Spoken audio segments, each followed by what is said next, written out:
you see Brittany's bed? I don't remember her bed, no. Covered in stuffed animals. No. I did see that, yes. Yep, stuffed animals. She's 50 something. From Jared, probably. Why are you traveling? First of all, traveling overseas. You're packing multiple stuffed animals. Yeah, she's ridiculous. Brittany doesn't have a hater, then I am dead.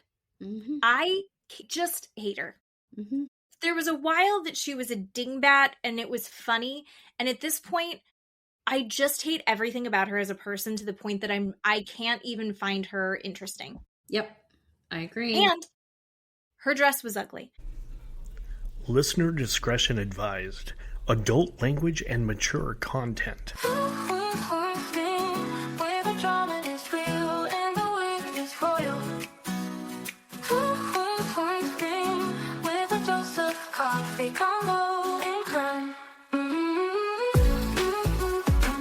Hello everyone, welcome back to Two Queens, One Screen. I'm Jen. I'm Keeley. And we have so many things to talk about today. No. We have I only watched the first episode of Vanderpump, and I've only watched the first episode of Beverly Hills, and you and I are already disagreeing about it. I don't know. Unless something amazing happens, I don't think I'm going to watch any more Vanderpump. I think Vanderpump Rules is dead to me. Okay. But you had positive feelings about it. I really liked it. Yes. Okay. I liked it. What's good? Tell me what's missing. I love Venus. I think he should be on his own show. I want to see him again somewhere, somehow, sometime. I think he can carry this entire thing. He was so just fun to watch, was friends with everybody, and I just liked him a lot. Here's the problem though. Now that you've said his name, and I go, and the hair, the beautiful hair, and he's got a fun little attitude. Yes. But I forgot about him because of how much I disliked everyone else. No, I get that. Shane, the blonde guy he came in towards the end. He's trying to get with Natalie, but he's basically, wants to have sex with every single woman out there as soon as possible. He had Adam vibes to me. Do you remember Sheena Shea and Adam? Adam's basically his best friend. She got him a penguin and an Apple Watch, I think. Yeah. Didn't like him. Natalie, I go back and forth liking and not liking. Like, I think she's going to be a good train wreck to watch. And then the other girls were kind of meh. Like Demi, the manager, she's kind of meh. I'm trying to think what the other girls. I felt like they were trying to recast Katie. Sure. With her. I can see that. Just kind of like cold bitch. Yeah. Vibes, which I mean in the nicest way. I'm a Katie fan. And, a little bit of Lala, because she was dating or is dating like a 70-year-old or something. I don't know. And she's 20. I don't remember. There was all of that. But then Marcus, who I think is secretly possibly bisexual, which is no shade or hate to him, but I just get that vibe from him. Okay. But he and Venus are best friends. I don't necessarily think he's the most attractive guy, but I mean, he's whatever. He's fine. Are we talking about the older bug-eyed guy? Yes. Okay. Yes. I don't know why they allow him on television. I will avoid that show just to not look at his face. And why does he think he is such hot shit? I know. Yeah. Yeah, I don't. I mean, he's worse than Jack. Yeah. What was his girlfriend's name, the hostess? I can't remember her name. Another dark-haired girl. Anyway, she was kind of meh. I don't remember her name, but I don't know. I liked it. It's definitely not the OG. Definitely has nowhere near the stratosphere of that. So we'll see. I'm going to watch it. Here's my plan. I'm going to have you watch it, and then when something great happens, I'll catch up if it happens. Sure. Beverly Hills, I just watched the premiere of that. I don't think we're too many episodes in. No, I think it's just the one. Tonight is the second, but we can't watch it until tomorrow because we don't have. We're on the Peacock. We don't have. Yeah. We don't watch live TV. Right. Oh,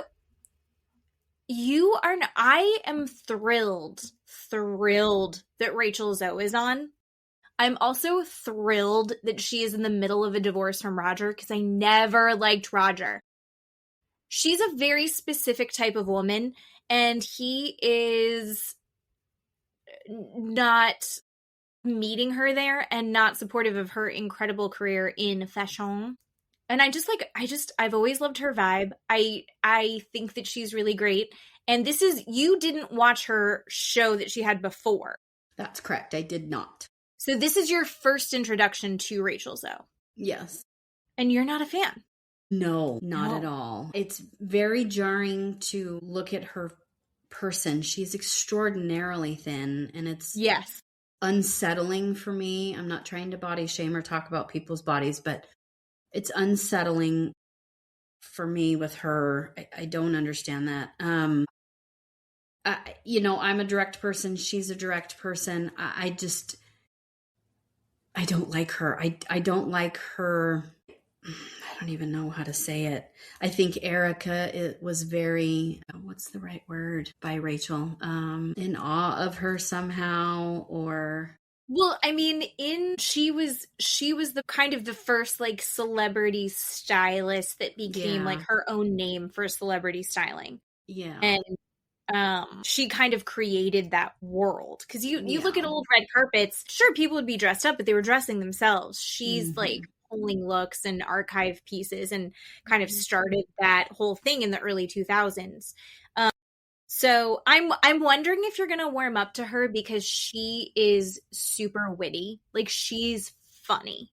Very funny. And I feel like you guys have a similar sense of humor where it's like you're caring and you're supportive, but you're going to tell it exactly how it is. And I think that she's going to grow on you. Okay. I'm really hoping so. I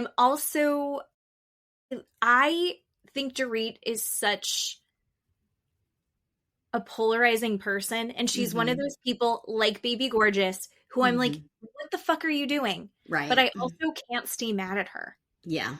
Ever. I'm the same way. Yeah.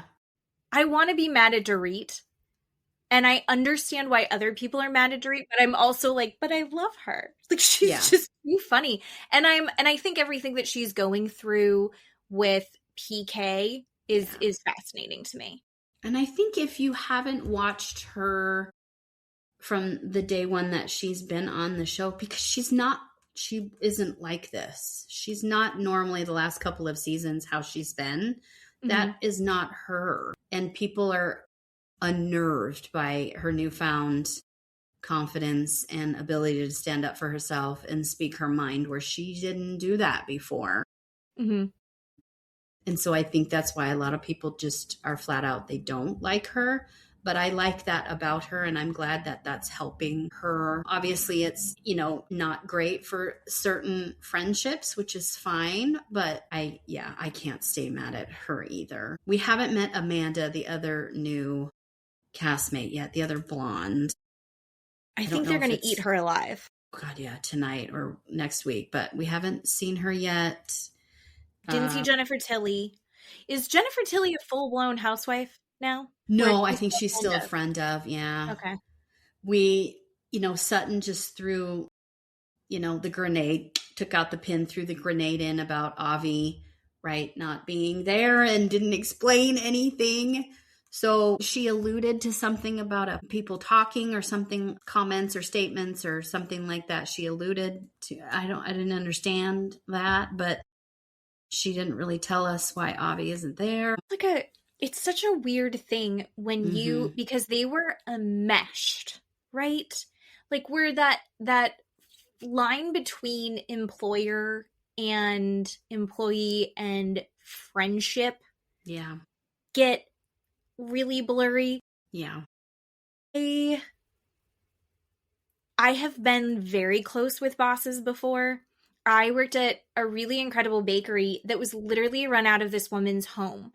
And when I was working there, I had my babies there. I got to bring my babies into work with me. I felt like I was helping her kind of build this business. Like I felt like I was contributing to this thing that she had going. And I got to go to her son's wedding. She was at my kids' birthday parties. She babysat my kids at my house for me so I could go out with my husband a couple times. Like good. Like I cried when my sister died. Like she was super supportive when we talked about everything. But then when it's like there is still a hierarchy there. There's still like structures. And I think that when you lose those boundaries, which we had, and I had a really hard time when she was like, no, now we're going to start doing boundaries and we're going to do this whole new structure of what it was. That was too hard for me. Yeah. I like couldn't reset from that. It felt like a betrayal, but really it was that she had to protect her business, maybe is a way to look at it. But like with her and Avi, he's doing everything. He's so involved in like all the little aspects, everything with her mom. He knows the ins and outs of what's going on in her life. Yeah. And so like if he's going in, like it's like a not just a work thing, it becomes like a friendship betrayal, and that's icky. Yeah. And I'm like, what happened? I know. I'm desperate to know more. Yeah. And I don't know if Sutton's going to give it to us. Yeah. I hope so. I don't know either. They did have, which frustrated the shit out of me, a very, I think, untruthful conversation about why nobody knew why Garcelle left. Nobody knew why Garcelle is not talking to Sutton anymore. Bitch, we all know, and everyone knows. We watched it happen. The entire, nation, the entire world, people, everybody knows. We watched it on TV. And for them to go on there and say, we have no idea. And then Kyle to go on to watch what happens live afterward and go, I have no idea. I thought it was really weird. We have all tried to reach out and she's not talking to us. And we've all unfollowed each other and nobody knows why they're not friends anymore. Are you joking? Yeah. I love Garcelle. I'm sad that I'm not going to see her. And I did enjoy her friendship with Sutton, but Sutton just threw her under the bus and like left her out in the cold. Protect your peace, Garcelle. Go enjoy your beach house. Yep. Go we all have know. fun with your they grandbaby. all know. It was not okay. I don't know what that was. BS. That pissed me off. I saw a couple of things about that on TikTok, and I was watching the videos and I was like, still right now to this day, still they're like, I don't know. So bad. So I got to talk about TikTok too. Okay. Can we talk about TikTok? Yeah. Something weird is happening to my TikTok. And I love TikTok not because it's a good thing. I think honestly, looking at like my history and my genetic markers, like I should be addicted to like hard drugs, but they hurt my tummy. So instead I've addicted to TikTok, and it's bad. And I've had to put little things on my phone to make me stop looking at it as much. But I feel like the algorithm is really good. I feel like it shows me things. It shows me new things that I might not have seen, whereas Instagram's just showing me the same shit. Yeah. I get new things from TikTok. I learn different crafts. I learn different things about myself. I learn new information. I love TikTok. But lately, I feel like the algorithm is doing like a weird thing. And we've talked about before, does your TikTok also think that you're a lesbian? Yes. Or bisexual? They're like, I get a lot of lesbian content, which I don't hate. I don't mind. I don't hate. I don't mind. Education is knowledge and power, right? Ally. Totally in for it. Plus it's fun. Yeah. That's fine. Then it's also been sending me this shit for Magnolia Pearl. I don't know what Have you seen this? Part of me is like, is this AI? It has to be a scam. It is this like hippy dippy / farmhouse fashion brand. And it's got these long blonde haired white women who look like trad wives, but then they're wearing this like patchwork clothing that's kind of hippie-ish and these dumb hats. Everything looks terrible. And it's super fucking expensive. And it's all like shredded a little bit. It is the weird Google, if you're listening to us now, Google Magnolia Pearl. I'm dressed like Tony Soprano right now. I really am. I was just wearing this and I was like, it just looks like I'm in a wife beater. And then I threw this on and I was like, now I look like him when he's like had a hard day. I'm weekend Tony Soprano at home. I would never dress in this clothing. And it's like prairie meets acid trip. I don't understand what's happening. It's like if you put pastel florals on the lead singer of Four Non-Blondes. Shit. Nope. Is that what the band was called? Yeah. Or is it Five Non-Blondes? And whatever it is. Yeah. Yeah. Yeah. What's going on? Yeah. That is, it doesn't make any sense. So, and they are just pushing it at me. And I don't believe that it's a real thing. And then this other thing that is, I don't know, I think I should be offended. It's all of these ads and it's different people doing these ads. And it's like when you watch TV back in the day and they're like, were you injured from this product, blah, blah, blah. This one is, you incarcerated in a women's prison in California and assaulted or abused by the orderlies or the jailers or the whatever corrections officers. And they name all the people there and they're like, you can join this lawsuit. And it is getting sent to me. It's like 1 out of every 5 TikToks that I have are like, when you were in prison in California, did this happen to you? And I'm like, who said that I was in prison in California? TikTok is totally like, remember how you have that fraud case against you or whatever? And I'm like, no, I don't. TikTok is convinced that I am a hippie lesbian criminal. And I'm not. Nothing against hippie lesbian criminals. It's just not who I am in my core. So that is, I don't know what's going on with my algorithm. Thank you for sending me the puppy videos, because that literally has changed a little bit of it. I'm starting to get more dog and cat videos again. Thank you. Have you gotten this thing? I think I sent it to you. But beyond me sending the California video, I've never seen that. Nope. I've never seen that. They're like, it's not her. She works in the courthouse. Jen, on the other hand. Oh my So gosh. China thinks that I am a criminal. God. Hurts me feelings. Well, I see so much lesbian content. I start dreaming that I'm a lesbian. I've told you that before. That I don't, which is, again, not altogether bad, but. No. Yeah, totally. Total ally. Yes. Love seeing it. Usually the videos are pretty funny. Yes. I don't like the ones where like really like done up lesbians are like singing to you, like flirting with you. Guys do these videos too. I used to get them for a little bit and I'd send them to Matt. Matt's like, stop sending them to me. Yeah. But it's like people lip syncing and like doing their body rolls. Like the fucking guys from 90 Day Fiancé when they started making those. But there's also like, I get a lot of lesbians doing that. Okay. And they're not performing for me. I'm not their target audience, but TikTok thinks that I am. But anyway, I just needed to vent about that and get that off my chest. I'm sorry. That is frustrating. I don't know what's going on, what I've done. What's the wrong turn that I took on TikTok? All right, let's talk about, we've got a couple things, our big things tonight. The Real Housewives of Salt Lake City go to Greece. And then you have a true crime story time for us. Yep. Which was super good. I watched it today. Nice. All right, so let's talk about Greece, the Greece of it all. We didn't unfortunately get to see anybody take a drug test. So no one took a drug test. Nobody took a drug test that we saw on camera. And we just saw that, in the middle of everything, somehow Angie just says she's taking everybody to Greece. So yeah, so everyone's going to Greece. And then also we're all going to Greece and we're all on good terms. Everyone's best friends again. We're all fine. Everything we've just...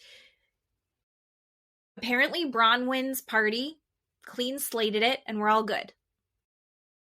Is how they all get on the plane together. And then they had, apparently it takes 2 days to get to Greece. And yet they're still all, other than Bronwyn, in full glam when they finally land and get dinner. Yeah. I found that startling. Yeah, agreed. I can't fly to Utah without having some mental breakdown and looking like I've, crawled out from underneath the bridge for the last week. So, I mean, you saw me when I got to your house. I mean, from Thanksgiving. It's not pretty, and the smell is even worse. But yeah, so Angie is totally like, kumbaya, we are all best friends. I love you so much. Grease is incredible. And Grease does look incredible. Yeah. Holy fucking shit. There. Angie has completely made up for how shitty the beginning of the season was. The camping. The camping in that camper. God. She has completely redeemed herself. This trip is, she says, it's class A all the way. It is fancy, fancy, fancy. Yeah. I mean, the villa that they're staying at, the views that they have, every meal is incredible. Angie did a really, really, really good job. Whit is in the background. So as we're all in kumbaya mode, we're actually not in kumbaya mode, but it's all like just under the surface. Yeah. So Whitney feels like Bronwyn has really betrayed her trust, which is bullshit. We said this last time. Lisa feels like after this Greece trip that Angie shouldn't be allowed to talk about Greece anymore. She's Greeked out. Which I laughed at. I thought that was funny. I was like, you know that this is just going to make it worse. Because now she feels like Greece connects you. Right. Fucked. And that's what even Angie's daughter, Electra, said, Mom, stop talking about Greece. But then we see her in Greece and you're like, this is why she talks about Greece all the time. I would be, if I got to go on those vacations, I'd be talking about it too. So speaking of how they looked after the flights, Angie is talking about how she got her ocular fat pads removed, that they like stick in the surgery. They like stick in, I'm trying to make it happen with the light. They stick like chopstick type things in and boop, boop, boop, and like chop it all up. Break up the fat and then smooth it all out for you. Yep. To be fair, Angie looks great. It is smooth. It is pretty. She looks young. And Bronwyn this is the same person that later in the episode complains that Lisa is doing glam. So we can get to that, but give me a break, just so you know. I mean, well, it's one of those things where I think it can be argued she does the work up front to have to do less work later. You know, she does the high maintenance stuff up front to then be low maintenance the rest of her trip. Is what I'm just devil's advocate there. Bronwyn says that hers look awful, and Bronwyn's, you can see hers. She's like, and they're gonna stay looking bad because I refuse to get that surgery. Mm-hmm. Meredith chimes in while they're chatting and says, you know, I do Botox. I like Botox, but I'm not into fillers. And then Heather's like, everyone should get fillers. I think everyone should get fillers to their heart's content, because I think, isn't that part of her business? Yeah. Mayor's like, get fillers. Listen, if I could afford those things, I would be that lion lady so fast. So fast, I would have every little single thing done. But I don't know. Well, would you do those things? I'd probably do the surgery instead of the fillers. Like, I'd be an Angie and go in and do all the, I would do all of that. Or the threading or whatever it is that Lisa does, right? I do all of that. I don't think I would go in and do Botox or fillers. I think, I would do all of it that they want to give me. If they tell me to do it, I'll do it. Then it becomes this like little, we're talking about the under the surface thing. Heather makes kind of this announcement that she has a Cartier watch, and that Lisa won't like that she has a Cartier watch. And Lisa's like, no, I'm happy for you. I'm glad that you have a Cartier watch. This is what housewives should be. This is what I need. This is what I need this franchise to move back to. I would like to get back on this kind of level. And even Bronwyn's like, this is the level of petty I'm here for. I want to know all about it. Because apparently during the flight, Lisa had gotten irritated with Angie because Angie had a Cartier watch, and that was kind of Lisa's thing. Or Lisa had gotten one first, and she thinks that Angie was copying her. And so Heather, hearing this, when on their 2 days of travel, went to the duty-free shop, or there's like a Cartier duty-free mall area, and they had a Cartier store there, and she picks up her and Whitney matching Cartier watches. So they both have them, and they're doing it just to irritate Lisa, which, by the way, cost about $6,000. I want that kind of fuck you money. Mm-hmm. Like, I kind of want to irritate someone. I'm going to spend $6,000 on a watch to be an asshole for 2 minutes. Yeah. And when she said it was $6,000, she's like, no, it's like $6,000. What? You make that face? Are with you, those Heather?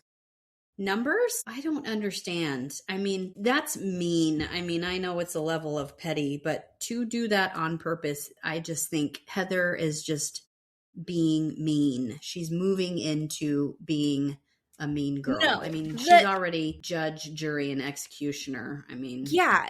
No, I think that Heather is going through a transition right now and finding herself and figuring out where she fits in. The Angie, Lisa stuff, I enjoyed. The Heather stuff was just like, the tone of this is all wrong. Yes.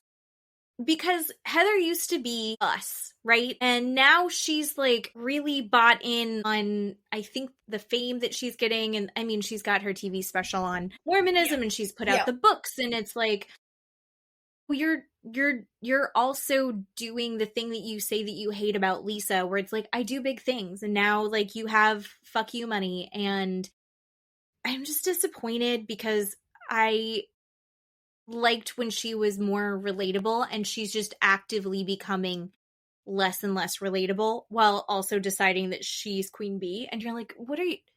I don't want her to be less confident.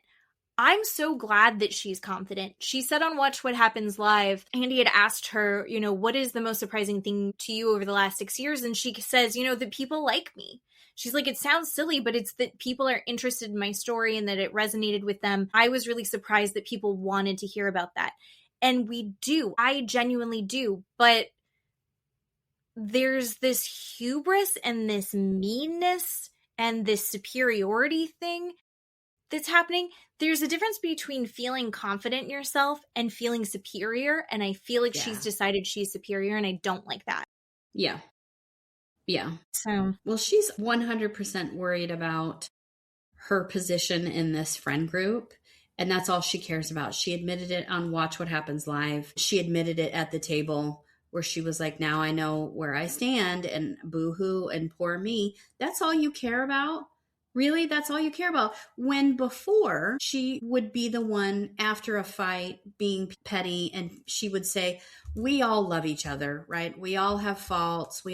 And she would try and get the group back together. She would try and, tell people, Whitney and Meredith, you guys like each other. Angie and Mary, you guys like each other. She was that person trying to pull people in to remind them why they're all friends. And she is not that person anymore. She does not do, because she's worried about her position in this friend group, and it's gross. It's gross to admit on Watch What Happened Live to Andy. I can't believe she actually said that. And I took it the opposite way than you just said it. I took it like I was just grossed out by it. That just is, everything I thought about why she's being a mean girl is because her position in this friend group, she thinks she should be above everybody else. No. I think she was kind of like the moral high ground, but she had it with good intentions, and now she's kind of using it to punish people. Instead of using it to try and fix things and bring peace, she's using it to punish people, I think, is what it is. That's a bummer. And apparently all of this with the Cartier watches, I'm not a watch person. I don't wear a watch. I have one and I never wear it. My dad gave me watches. I never wear them. But she said that apparently the Cartier watch is kind of a grandma's watch. It's like for old ladies.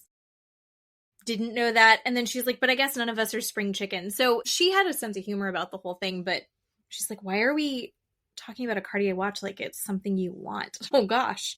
Yeah.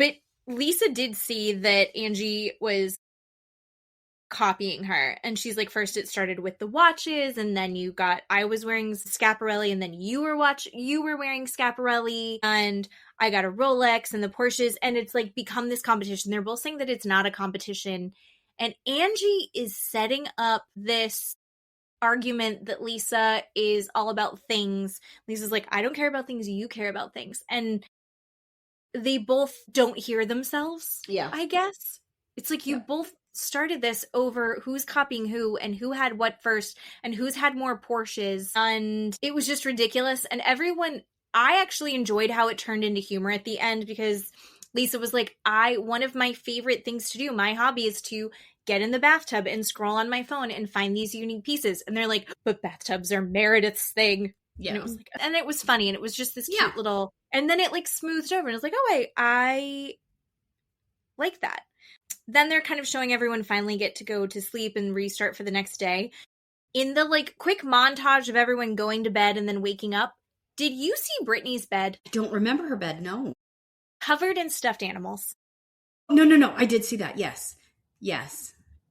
Stuffed animals. She's 50 something. From Jared, probably. Why are you traveling? First of all, traveling overseas. You're packing multiple stuffed animals. Yeah. She's ridiculous. Brittany doesn't have a hater, then I am dead.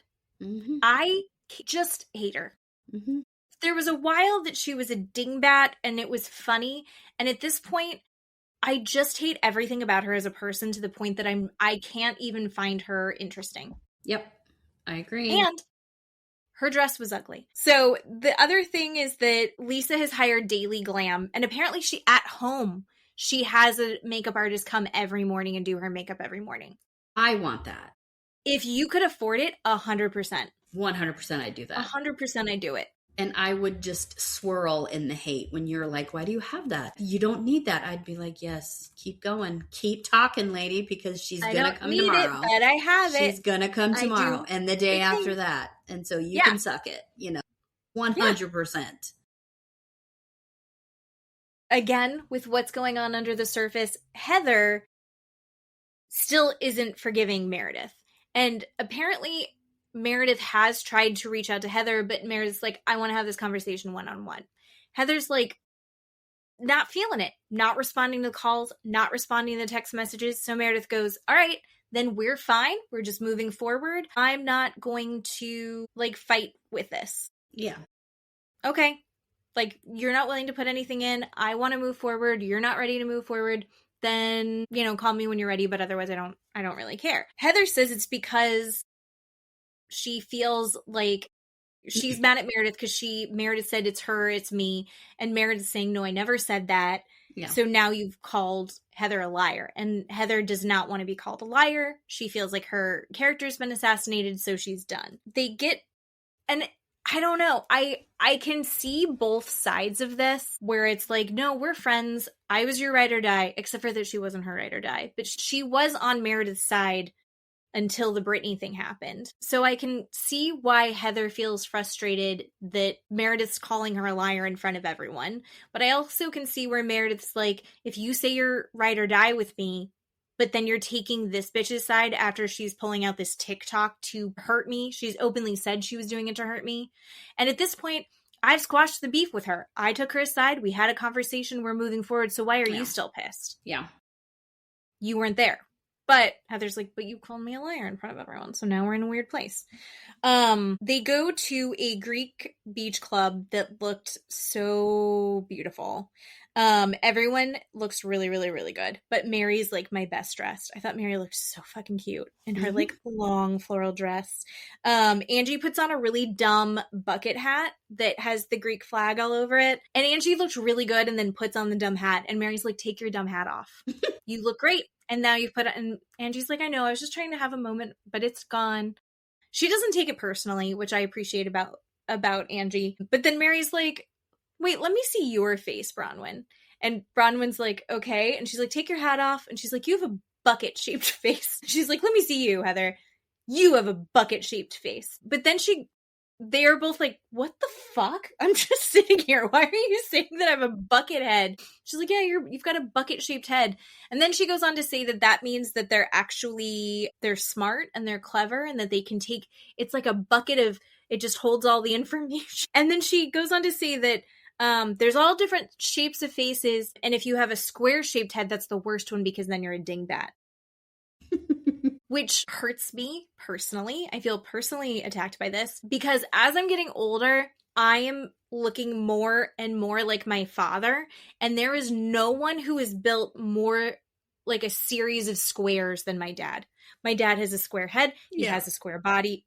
Dad is squares. And now all I can see in the mirror now is my father. And I'm like, fuck. So So not only do I look like my dad, but also Mary looks at me and goes, she's a dingbat. Look at her square head. So that hurt my feelings. What I used to have, before I got old and I'm getting these jowls, I used to have a heart-shaped face. You kind of have a heart-shaped face. You still have a heart-shaped face. I know, but look at these corners coming in. My God, heaven forbid. What am I talking about? Oh, so then they go to lunch and they start talking about the hot men in Greece. Heather saw a really hot guy on a little flamingo boat. And he was hot, and I think he was like, what the fuck are all these women doing here? And Angie turns to Bronwyn and says, are you planning on getting any phone numbers from hot Greek men while you're in Greece? I don't see a wedding ring. You're not wearing a wedding ring. And it is said in a playful tone, but I felt like that was shitty. I felt like it was like, she's having weird issues with her husband right now. I don't know that teasing about it is the right approach to this at the time. And Bronwyn goes, you're a fucking idiot mode, right? Well, I don't know. Angie says about the open marriage, which, I'm sorry, I don't know if I skipped an episode or I was dead or on drugs, but I'm sorry, but Bronwyn told all of that to Whitney in confidence. I don't believe anybody else was at that restaurant in that conversation. And how does now the entire table know that Bronwyn talked about an open relationship with her husband? Yeah. And is that exactly what Bronwyn did to Whitney, supposedly? Yeah. And sounds like it to me. Whitney's getting her back. Although Angie had also said that it had been a conversation that had been had openly at some point, which we don't know. But yeah, would we watch the conversation between Bronwyn and Todd? Todd was like, no, I don't want to open the marriage. That's not what I want.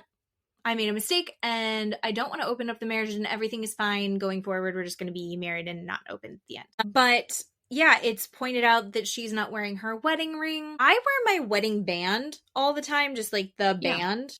Yeah. But like other rings, I don't wear all the time. You don't wear your wedding ring all the time. No. But you did get a tattoo. I did get a tattoo, but I don't wear it all the time. And a tattoo doesn't necessarily mean anything, but I thought it was in such bad taste. And I really wanted her to call Whitney out. It made me feel gross. I got the Bronwyn did, I think, the classy thing, which was are you okay? She's like, I think you took 2 and 2 and made 5 here, but okay, whatever. Like, she became very, like, above it all. And she's like, this is shitty, and I thought we weren't talking about each other's marriages anymore, and why the fuck are you talking about this? Yeah. She didn't say that, but that was definitely the air of the whole thing. Yeah. And she's like, I don't know what you guys are talking about. I adore Todd. We're so happy. And Heather was like, are you happy? But are you happy? And she's like, yes, we're happy. Yes, we're happy. And there's no drama in my house. And I was like, literally last episode, the last conversation we saw you have was, what the fuck is going on? And you said that you had asked him to leave. And they have this whole like back and forth. You said you had asked him to leave. Yes, but we're not separated. I just said he couldn't come home for a couple days. No drama in my house. We're very happy. I adore him. And you're like, okay, she's not ready to talk about it. And I think Meredith said something incredibly kind in that moment, which was like, hey, I've been there as well. Just a heads up. They're not going to let this go. Like, it's going to come up again. Like, I see you. I support you. This will be coming up again. Yeah. Just, And I think Meredith is the best person to have insight for Bronwyn in this. I felt badly for Bronwyn, but I was also like, you can't open up that much and then pretend like nothing happened. That you didn't tell them that you kicked him out. That you didn't tell everyone that you were looking into what an open marriage could mean for you guys, that you weren't discussing it with him, that you didn't see him on Twitter on his phone looking at naked women. Like, you can't do that. Mm-hmm. And then be like, I don't know what you guys are talking about. Everything's fine. But then the other women need to see that and go, oh, she's not okay talking about it. There's a certain point where it's like, I'm your friend. I'm here for you. Let's be real for a second. And I don't think I don't feel like that was the approach that everyone took. Yeah. Personally. No, I agree. But why is it that they do that with Bronwyn, but they expect Lisa to do the exact opposite to bare her soul and always be vulnerable and always be open. But when Bronwyn is asked about these things, they all are, oh, okay, well, I guess we're backing off. We're not going to talk about it. And they don't attack her like they attack Lisa. It's just a double standard, and it makes my head hurt. I think it's the energy that comes at them. And I'm not saying that that's fair, but also no one's talking about what's going on with her and John anymore. No one's talking about her court case. They've just stopped. So at least that's actually done. I think the Bronwyn stuff probably isn't going to come up again for a while. Bronwyn needs to decide. Like Lisa says, look, I'm a brick house. You are not. I'm not opening up for this. Not opening up to you guys. Not telling you. Bronwyn's going, hey guys, here's everything. No, don't look. Don't ask me about this. Here's everything. No, you can't be totally open and then totally closed and totally open and then totally closed. In my opinion. Or like expect people not to be surprised when you go, no, we're fine. And you're like, but he wasn't at home last week. Like you kicked him out last week. Your guys are fine. Yes, I adore him. It's fine. That part right there. But again, it's like a good friend would see that and go, sorry, that was, you tell me when you want to talk about it. That's what a good friend does. I'm here for you when you want. And that's what Meredith did, I think. Yeah. But yeah, I think part of all of that happening, I think you basically said that about Whitney. I think Whitney was trying to set her up to be in an uncomfortable position. Oh yeah, me too. I completely agree with that. I totally agree. But I also had the thought that maybe she got in trouble by Todd for having that conversation with Whitney saying, I want to find him a girl. And I would love to, say, yeah, I picked her out for him. And, that conversation felt authentic and genuine and like her true feelings. And he probably saw that, or whatever happened. And he, scolded her, and now she's not allowed to be herself anymore and say those things. That's the vibe that I got from the whole, I don't know what you guys are talking about. Instead of saying, yeah, I said whatever, or I said something to that effect, and, Todd was upset and now I don't. There's an explanation and we can move on. But I don't know, maybe not, but that's kind of the vibe that I got. I agree with you 100%. Like yeah. I agree with you 100%. So right after that, they go back. They drive back. Nico is the best driver in the world. And they only got 1 hour to get ready before they're going to walk into town and have shopping and then go to dinner. And they're like, oh my God, an hour? I only have an hour to get ready. And Meredith's like, I have to wash my hair. It's like, then go shower. But these ladies are doing a lot more than maybe you and I are doing on a regular basis. We're trashy, remember? Apparently. Heather goes in to talk to Mary and get some advice. She's like, yeah, I don't trust having a one-on-one conversation with Meredith because I think that she sets you up and will, without having other people here, I think she's going to twist whatever we say, whatever the conversation is, and not be forthcoming. And I think that that's a little bit valid considering the fact that no two people have the same experience of what happened on that flight. So Mary's saying, nothing happened. I vented to a friend for 30 minutes and it wasn't that bad. And then you have the other extreme, which is Brittany being like, she was pulling my hair and shaking my chair. And then you have everyone else go like, I was in and out of sleep, but I heard her and this was definitely happening. Stuff happened. Again, I'm on the team of, I think that it's somewhere in the middle. I don't think it's as bad as Brittany's. I don't think it's the sixth worst thing that ever happened to Brittany. I also don't think that Meredith did nothing and was like, it was just Brittany eavesdropping on her conversation with her friend. Yeah. I think that there's something in the middle. And I think Meredith is taking zero accountability for she at some point went over the line. She went one-on-one with Brittany, squashed it, and so we're done.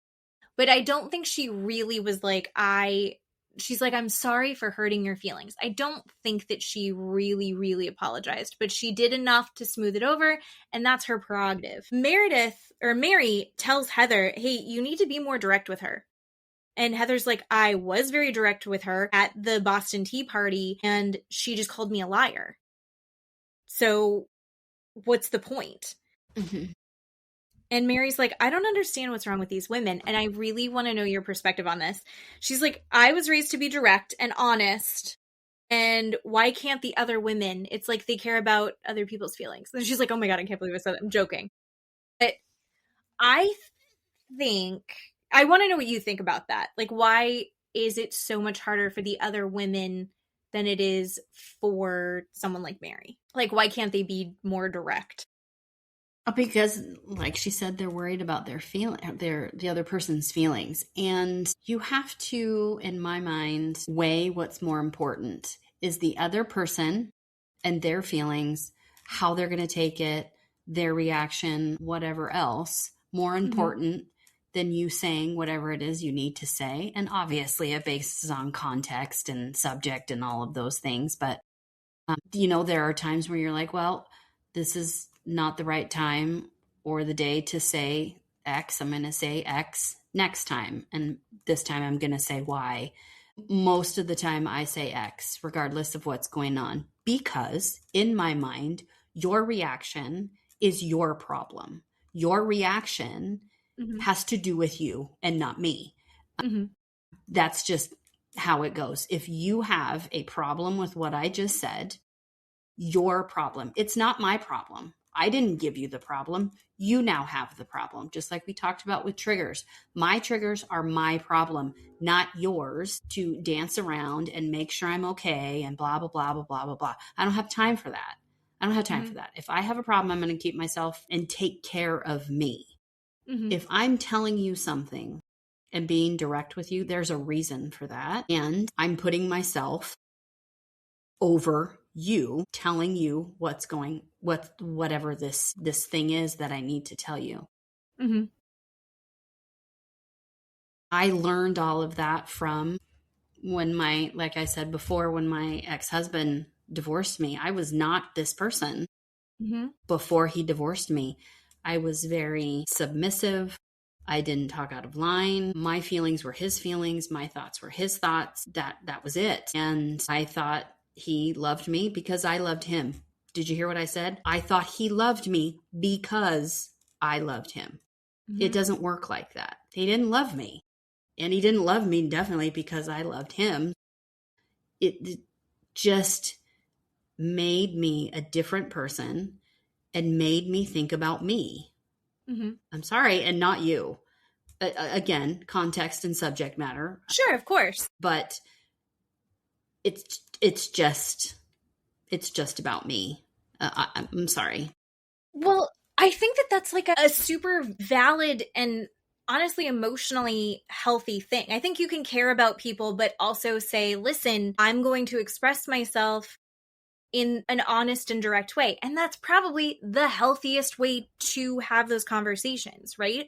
And I wrote keep sweet culture, like Mormon culture, where like, and not my personal experience, but I'm wondering if this speaks to you in your experience of like the women in these cultures often are having to adapt to, it's not what they think. It's they're having to be submissive. They're having to follow and fall in line. And also when they are going to speak up, they are constantly going, well, how is this going to be received? How do I say this in such a way that they can take it in the right way? And walking on eggshells and thinking about people like Bronwyn. So Bronwyn's not in the Mormon church anymore, but holy shit, is she submissive to her husband and following in line and doing, and like completely 180ing and changing her story about what a situation is with him after she's had a conversation with her friends versus him. And I think Heather is very much in that. I think she's in the process of breaking out of that, and that's why she feels so comfortable being like, you can't do that, you can't do this. And I think it's that like pendulum swing of like, she was stuck over here and she's broken out of that and she's gone a little bit too far, and hopefully she can swing back and kind of like settle down a little bit. But that was kind of what I was seeing, because Mary was raised to be a strong, independent leader of a woman. And a lot of these women were not raised to be that way. Even Angie, who's boss bitch. Angie was raised to be a good mother and to keep a home, and she's not really supposed to be like, as, I mean, she's Greek, she's loud, but she's not supposed to necessarily throw herself out there and rock the boat. Unless it's like bringing positivity to it. So that's kind of, and I think Whitney's exactly in the same boat as Heather. Yeah, that's just kind of the vibe I was getting. And Meredith's just like, I'm gonna do the least that I have to in this. I'm not gonna put myself out there. I'm not gonna get involved. And yet all this shit's getting thrown at her. And so she's like, I don't know. I just wouldn't fight Meredith. I just wouldn't. Mm-hmm. So everyone leaves to go walking up the hill, and they're like, wear flats. No one listens to that rule. It's like, we're walking on cobblestones. They leave Lisa because Lisa's still in glam. They're not going to wait for her. They're going. They want to go see the sunset. So they don't even say anything to her. They wave at her and go. Whitney at one point falls down a hill, and like they can't get her up. I didn't think that they were drinking already. Maybe they were just still drunk. But they, like, a man had to come help her and get her up. Brittany couldn't help her because she's in heels and a short skirt. It was stupid. The whole thing was stupid. It was dumb, but she just kept sliding down. Like, the hill wasn't that much of an incline, but she just kept going down. It's like, look at her. Jesus Christ. Yeah. Heather, they're walking around the town. They're shopping. The shops look incredible. Oh my God, so fun. The views are incredible. Angie has kind of broken off. It's Angie and Heather and Whitney, maybe Brittany. Maybe. And she's like, look at this view. And they're all moved. Like, Heather's crying. It's stunning. I couldn't even imagine. I bet it's incredible in person. Beautiful views. These just like white plaster or whatever they're made out of buildings, and the lights on them with the sun setting and the ocean. Oh my God, it's incredible. It looks incredible. And Heather is our good time girl. She's there. She's going to have a fun time. She's going to engage with everybody other than Meredith. And she's going to be a bitch to Lisa. But for the reason that, like, if you're Angie, Heather is the ideal person to take on this trip. She's going to embrace everything. She's going to love the culture of it. She's going to really try and dive in. That's who I try to be on trips. So if anyone would like to take me to Greece, I would be happy to be your Heather. I will do it. I will do whatever you need. I don't know. What did you think of that moment? Also, I think that Whitney is on her period. Because Whitney can't stop crying. And she refuses to wear white. And you're in Greece. You wear white when you're in Greece. Go ahead. Yeah, no, sorry. I thought it was a bit much. I didn't really. I mean, Angie says, okay, now prepare yourself for what comes around the corner. And I'm thinking, God, does she have like dancers or something? Like what? And it's just the view, which is fine. But then, like you said, I think they're all drunk. And it was just a little bit ridiculous for me. I think that's just because Angie's a friend of Lisa, right? That's how Angie got on the That's how it started, yeah. Yeah. So I just, for whatever reason, Angie has crawled up Heather's ass, and I don't know. In the very beginning of the show, Heather and Mary were the only ones called over to Angie's house to practice Greek and have Greek food. Like, that was weird, and I didn't understand it. And like, if more people had showed up other than Meredith and Lisa, I would have been like, okay, this is a funny little thing. But it was very weird to me that Heather and Mary were the only ones there. I mean, if Mary was the only one there, I would have gotten behind just that. But Heather was there. It was weird.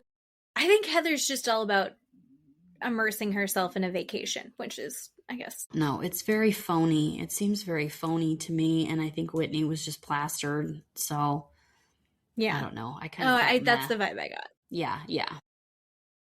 We do have Meredith and Mary and Bronwyn. They're kind of in a different little shopping thing. And Mary's the peacekeeper. Mm-hmm. And Mary's like, Meredith, I really think, like, what's going on? I think you can fix it. And she's just abrupt. She's just like immediate, blunt. What's going on? Are you going to fix it? Mm-hmm. And she's like, maybe I should get her this little gift. And they're like, yes, that's a great idea. So nice. So Meredith is like on board of like, yeah, maybe I need to do a little bit more to like smooth this out and move forward. But she hasn't been able to get anything from Heather. So they also are talking shit, not Mary, but then all the women with Angie They're all talking shit about Lisa because she spent all this time on glam instead of looking. She needs to look beautiful instead of going and enjoying the beautiful sunset. And she's supposed to be here with her group of friends, but she's taking this me time. And then you see Lisa, and Lisa apparently shows up like 2 to 3 hours late, but I think she probably got glam finished not that much longer because she's walking around in Santorini during the daytime before the sun had set, and she's just exploring and taking pictures and enjoying. I don't fault Lisa at all, because sometimes when you're on a group vacation, you just need a little time to yourself. Sometimes you just need to, I mean, you and me and Matt went and got ourselves coffee a couple times. Like, we just need, let's just get a little break. We don't need to, everybody doesn't need to be here. And that's, I support it. I think Lisa, different people travel different ways. Yeah. Some people travel and they want to relax the whole time. Some people travel and they want to be go, go, go the whole time. Some people travel in like a mixture of it. And I think that everyone's travel styles, especially in this economy, need to be honored, because take that break, take that experience as you want it. Yeah. Yep. So they're talking shit about how Lisa's materialistic and Elisa doesn't want to, it's all about how Lisa looks and not about Lisa experiencing this thing. I think Lisa went and experienced Santorini exactly how she wanted to. Right. And then when it was obligated to go catch up with her friends so they could all go to dinner, she did that. And she said, it's beautiful. I loved it. Thank you. I'm sorry, everyone's being shitty to Lisa. Lisa has a certain standard of living and a certain standard of how she keeps herself up. And if that's not how you do it, fine, that's how she's going to do it. And I don't think that that necessarily means that she's a shitty person because she wanted to look nice when she went out and about on camera. Personally, that's how I feel. But you can call Angie a shitty person for getting surgery before vacation. Like, I don't, just apples and apples, bitch. Right. Like I said before, it's the same thing. She actually had how many thousands of dollars worth of surgery before this trip, for this trip, to get ready for this trip. And Lisa is doing the exact same thing. It's just not having surgery. So I don't understand the difference. Half of one, 6 dozen of an, or no, exactly. or 6 of one, half dozen. There's a numbers situation there that I'm not totally clear on, but it means they're the same. They're just different. So they all go to this dinner, and Meredith wants to have a sit down, and she's actually talked to Heather during the trip. They were sitting together on the bus, and we've had no drama in the vans this time, thank God. But she does say, you know, I'd really like to have some one-on-one conversation with you. And Heather's like, sure, whatever. But she's not really saying yes to it. And then they sit down, and Meredith gives a gift to Heather. And it's this pretty little evil eye necklace. And she's like, oh, and she puts it on. And she's like, and Bronwyn's like, yeah, it's a peace offering. Bronwyn or Mary says, it's a peace offering.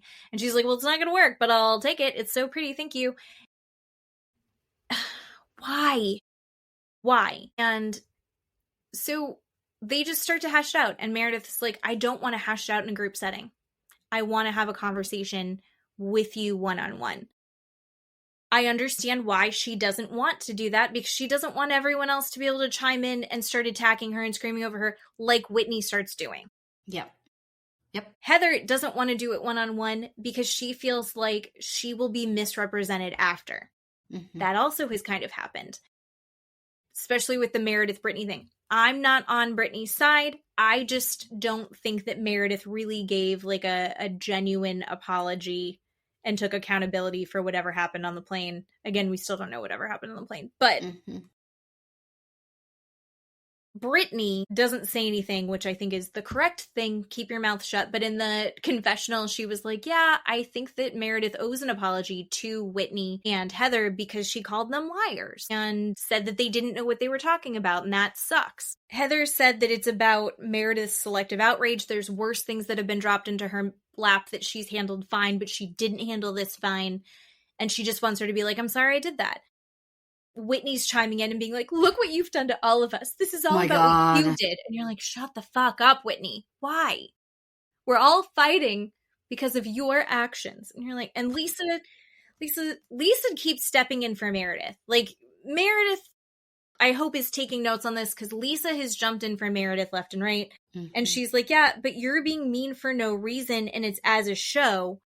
And Heather's like, and she's like, that really is hurting my feelings. You're doing this, and it's hurting my feelings. And I think Heather heard that and went, fuck, you're right.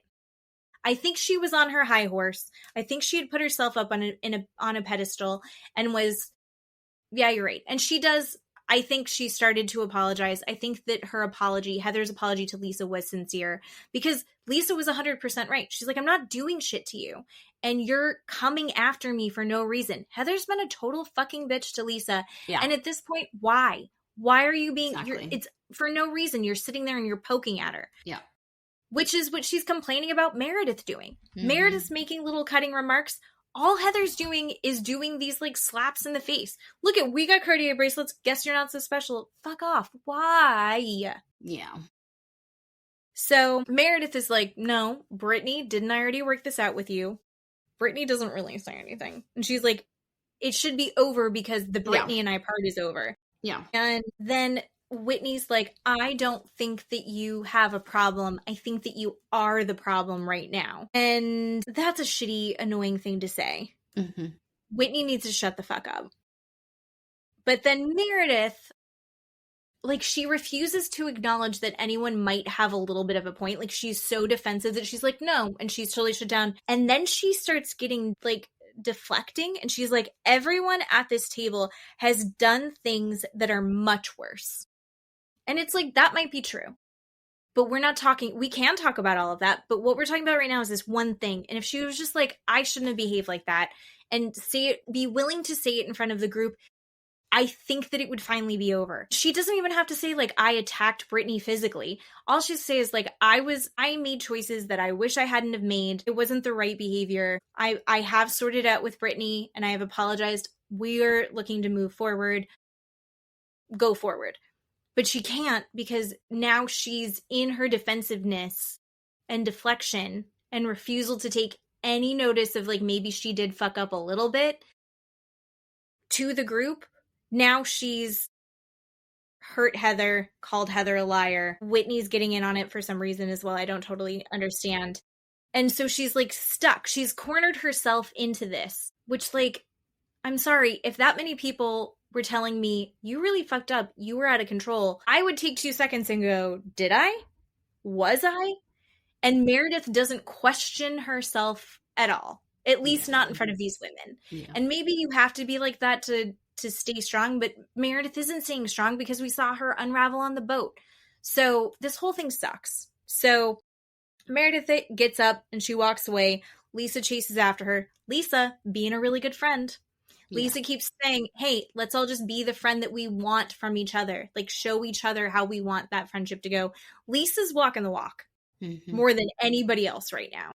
Yeah. I don't know. I think the whole thing sucks. I think Heather was starting to see the light of, like, maybe stop being such a fucking bulldog. And then Whitney's like, no, be a bulldog.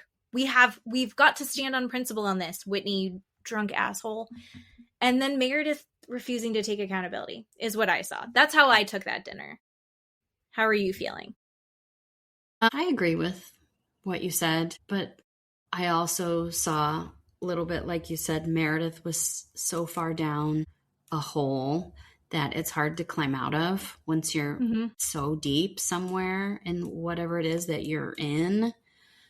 It's harder to come out when you're that deep. But she's got a table full of hatred looking back at her. I appreciate when Meredith says, I disagree with you, calmly, quietly, to the point, and then doesn't engage anymore. I appreciate that. And then wanting to talk to people one-on-one later, I find that more mature. And then instead of hashing it out in front of 10 different people, because I don't think Meredith's wrong. Heather just wants everybody to get riled up behind her. And that's what Heather wants. Heather doesn't want this apology. She wants everybody to be on her side. And somehow that's going to make her status higher or bigger or larger or whatever word you want to use if everybody's on Heather's side. But I do see Meredith kind of in this deep, dark hole that maybe she can't climb out of easily anymore, where a couple weeks ago. She probably could have. Yeah. Or maybe even at Bronwyn's party. But these women are vicious and are not going to let it go. No matter what happened, I don't think Meredith will ever say, yes, I did X, Y, and Z. Ever. I don't think she ever will say that. Unless there's footage at the reunion, which they just recorded. God damn it, I hope there is. Here's the other thing. I think they could have had a happy medium. I think this is what, here's my dream scenario to finally get this fucking over with. We don't want one-on-one. We also don't want to have a whole thing hashed out by the entire group, especially not fucking Whitney, right? I think Mary needs to be like the mediator. I think Mary needs to say like, let's get together. I'm a woman of God. Let me counsel you guys through this. And I think that would have been helpful. I'm wondering if that's going to happen. That I feel like is exactly how we nip this in the bud. That's how we get that. I guess that it's too late for that, but that's how we get this squashed, is like Heather needs to feel like someone is backing her up. And Meredith needs to be able to connect directly without having the yapping behind. I think that would have been, and I think that's my dream scenario for this. That's how I think we fix this. Yeah. They showed us a couple little clips of like what's going to go on next, so I don't think I'm going to get that. Yeah. No, I get that. But I think it should be over because Brittany accepted whatever Meredith said. Brittany accepted it and it's over. And I think it should be over. I'm not saying that Meredith gave an Oscar-winning apology or anything, but she said,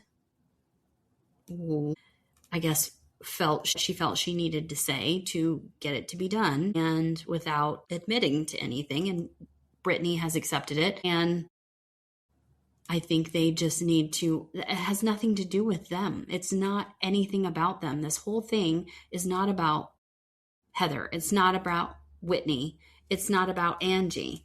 It's not even about Lisa. It's about Brittany and Meredith. They are done. It should be over with. But I just, it's a bit much. We just need to stop talking about it. I would love to move on. Yeah. Yeah. So hopefully they figure it out. Yeah.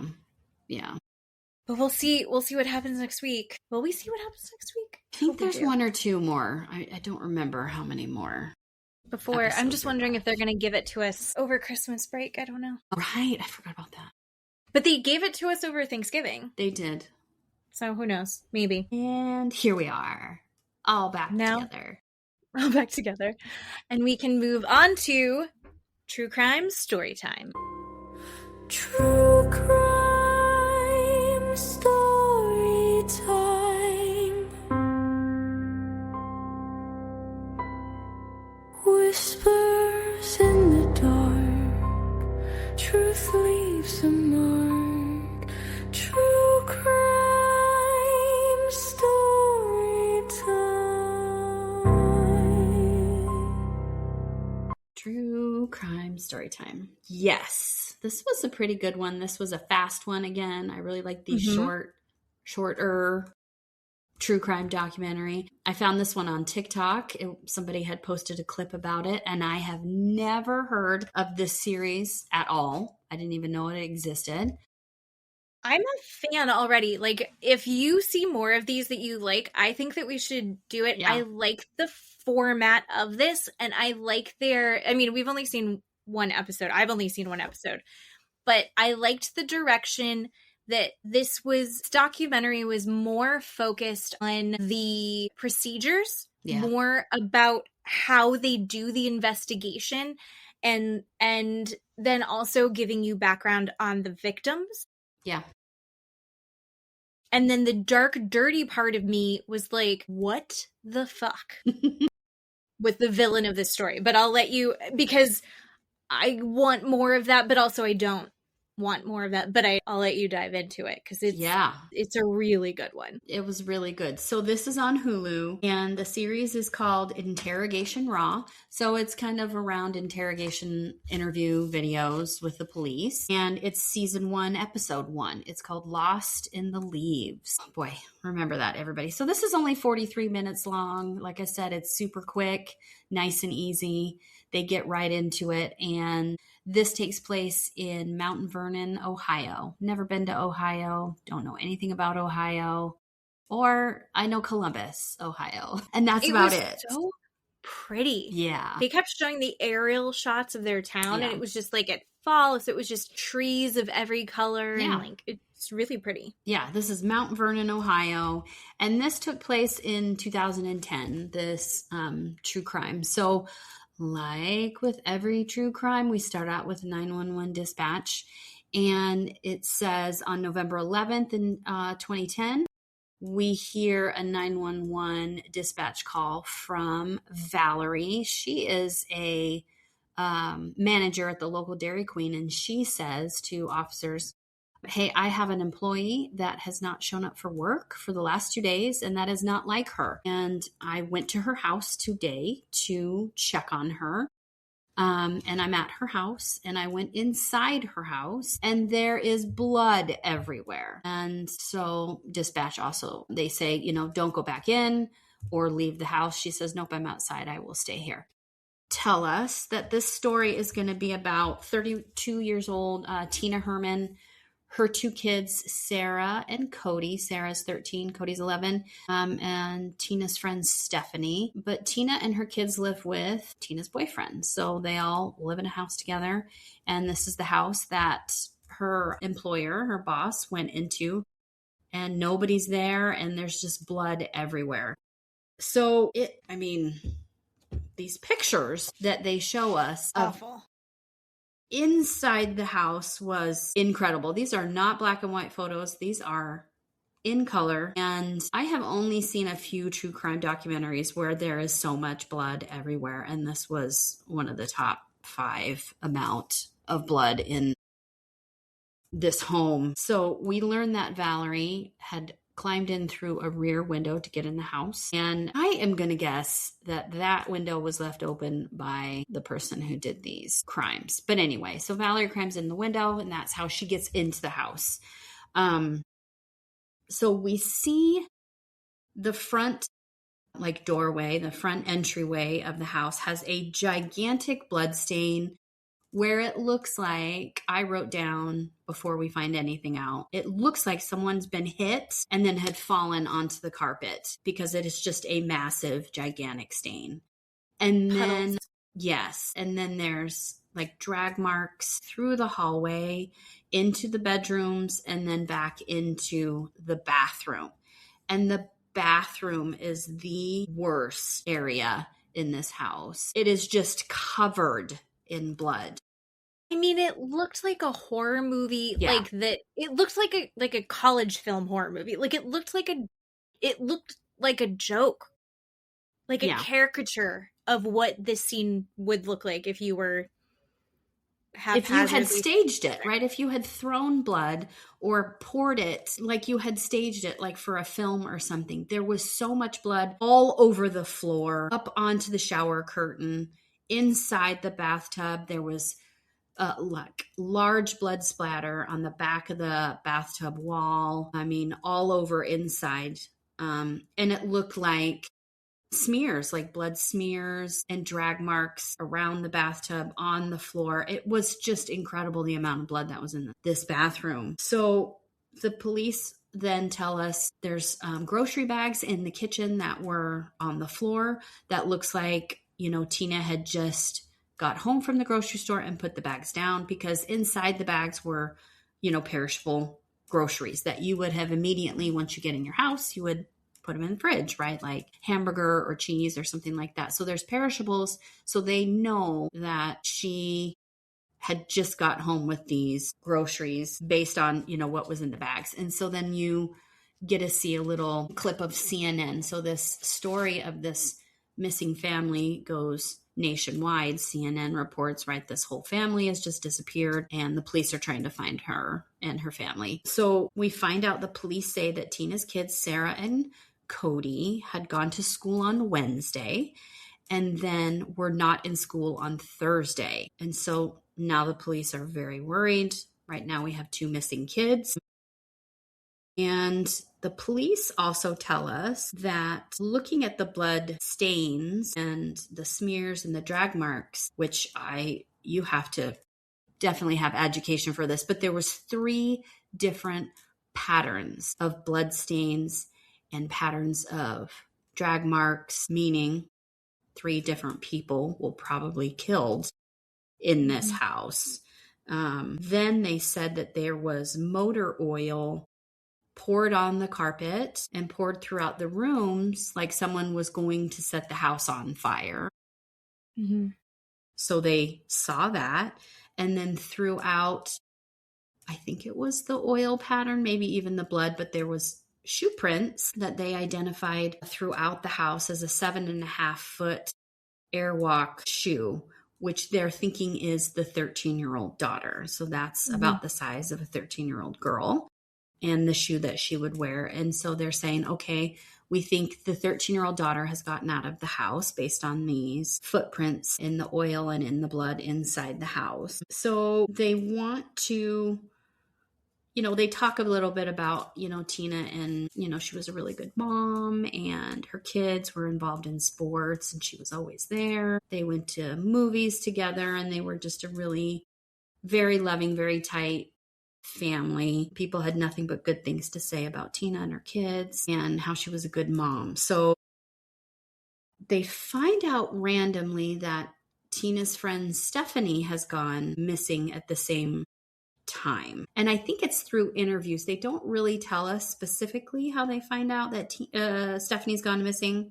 But I think they start to interview, right, friends and family. And through those interviews, they find out that Stephanie was going to go to Tina's house that Thursday because Tina was looking for an apartment, looking to move out of this house. And so they were going to go apartment hunting together. So that's why they now know that this Stephanie is missing as well. So they start interviewing, like they usually do, the husbands, boyfriends of the females that are missing. So they interview Tina's ex-husband, Larry, who's the kid's dad also. And Larry is very... he seems like a good guy, right? He's saying, I love my kids. There's nothing more important to me than my kids. And I just have a weird feeling that there's something wrong. My kids, I just feel like they're gone. And so they interview Larry. Then they interview a couple of coworkers of Tina to find a timeline, like when the last time she was at work. Has anybody talked to her? And they interview a male friend of Stephanie's to get more of a timeline. He had talked to Stephanie on Tuesday and both Wednesday. And that's how I guess they knew that she was going to go over to Tina's house through this other gentleman that they had spoke to. Then they find out that Tina has a live-in boyfriend named Greg. And so they want to talk to Greg. And they're a little bit leery of Greg at first because Greg is nowhere to be found until the end of the day or the nighttime. I'm convinced it's Greg. Right. Convinced it's Greg. Right. They bring this guy in because he's not showing up trying to find out what's happening with the girlfriend and the kids that he lives with, which seems really suspect, right? They bring him in and talk to him and they ask him, hey, we heard that Tina was looking for an apartment. And he was like, I don't know if she was or not. He was just kind of aloof and kind of, you're definitely getting this guy did it vibe. Yeah. And he's very open. He's like, we've been having problems. And he's like, I really care about these kids. I want to know if I can go looking. Can I go? And I didn't trust him for a second. Yeah. I was like, he did it. He definitely did it. Me too. He's like, I'm sleeping on a mattress in the front room, in the living room. Like, that's weird. I was like, oh, your girlfriend's trying to break up with you and now she's suddenly missing? Yeah. Weird, Greg. You don't know that she's looking for an apartment because you're on a mattress. It was just a weird thing. So he says, which I also was not a fan of. He says something to the effect of, I'm pretty sure she wanted to get back together with me. That's the feeling that I got. Mm-hmm. Because she got jealous when I was leaving that day. Dude, is that what men think? That if we come off jealous that we want to get back into a relationship with you? That was just a weird... If we're irritated with you, it's because we're jealous. Like, oh, he had, what was his alibi was that he was going to go spend the night at a friend's house because they're already not doing well. So he's going to go spend the night at a friend's house and go golfing the next morning with a coworker. And so, like, if you've been in this household helping raise these kids for the last several years, and now everything's shitty, and you're going to go, you're not sleeping in the same room, and now you're not even going to sleep in the same house, and you had shared those, and she's like, ugh. That doesn't mean that she's jealous and that she wants I know, right? It gave me weirdo vibes. He said I left at 3:30 in the morning, which was weird too. Like maybe he had a weird job. Had a weird job, but he said I woke her up at 3:30 in the morning and she got pissed off at me, and so I know she wants to get back together with me. Bad. All of that was bad, Greg. Don't wake anyone up that early ever. Yeah, like you said, he was going to work. He was going to go golfing. He was going to spend the night at a friend's house. They verified all of that. So Greg is out as a suspect, we find out. So they're like, okay, it's not Greg. After that, couple days or a day and a half of doing all those interviews, then the police say they go back to the house because they're still processing the house, and they find in the garage like a plastic grocery bag in the garage that has 2 tarps in it and large heavy duty black garbage bags in this grocery bag. And the name of the grocery store is on the outside of the bag. And so they're like, okay, we're going to go to that store, Walmart or whatever, and we're going to see if they can look through their surveillance tapes, see who bought these bags. And they showed a receipt, and I wasn't sure if they had the receipt in the bag or they found the receipt from the store. Yeah, it was in the bag, and so they were like, oh, this was bought around the same time, but not from the same grocery store. Yeah. So they do find the surveillance video of a gentleman buying these bags, the tarp and the grocery bags, and they can see his face. They watch on the video that he gets into a car and drives away, but they can't see the license plate on the car. But the security guard at this grocery store goes, yeah, I know what kind of car that is. That's a Toyota Yaris, and that's kind of a unique kind of a car to have apparently in Ohio. And so the police are like, let's just run everybody in this city that has this Toyota Yaris registered.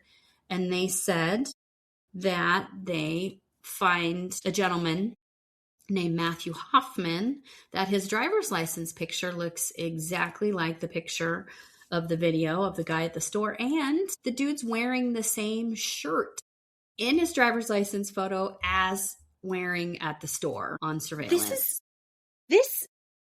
The fact that I think these police officers did, I mean, how often are we really giving credit to the police officers? Never. These police officers did this incredible job.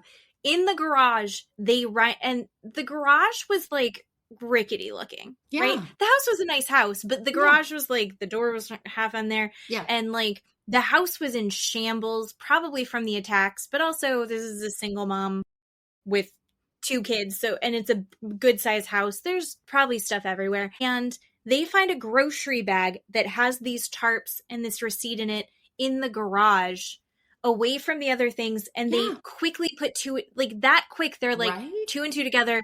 Somebody else may have brought this in because this is not the same store.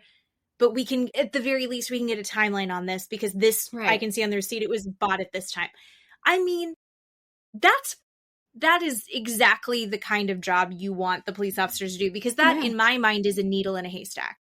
Well, and to do it so quickly the day after or a day and a half later, we never see that. Never. Mm-hmm. We've talked about these true crime stories going on for 20, 30 years and then never finding the person. But yeah, so they find Matthew Hoffman and they get a search warrant for his home. They bust down the door, and old Matty is sleeping on the couch in his living room. So they have him, again, a miracle. They arrest him, take him into custody. And from here on out, I become violent just watching his interrogation interviews with this gentleman. I cannot. I love serial killer shows. I watch them on YouTube. We do this. I have never seen what this man does for days on end.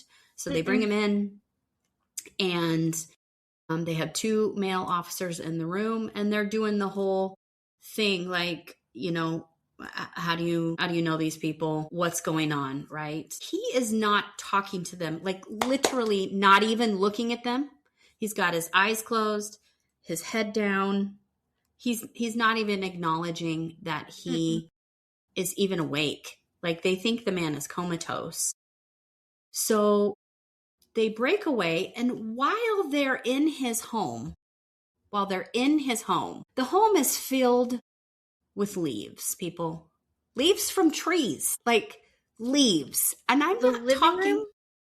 Yeah. It's just the floor is covered in leaves. So that's weird. Knee deep of leaves, at least knee deep. I mean, you can't see the floor. There's so many leaves in a gigantic pile. They go into another room. The man has packed leaves in plastic shopping bags and stacked them on top of each other up against his wall. From floor to ceiling, the man has leaves. They're like, Massive, is this for insulation? bags. What are we doing with these leaves? They're And it was everywhere. lined up kind of precisely. They're all filled to the same amount, lined up pretty precisely, kind of layered on top of each other, almost like shingles, but they're not shingles. They're giant bags of leaves. It is so disturbing. It's so And weird.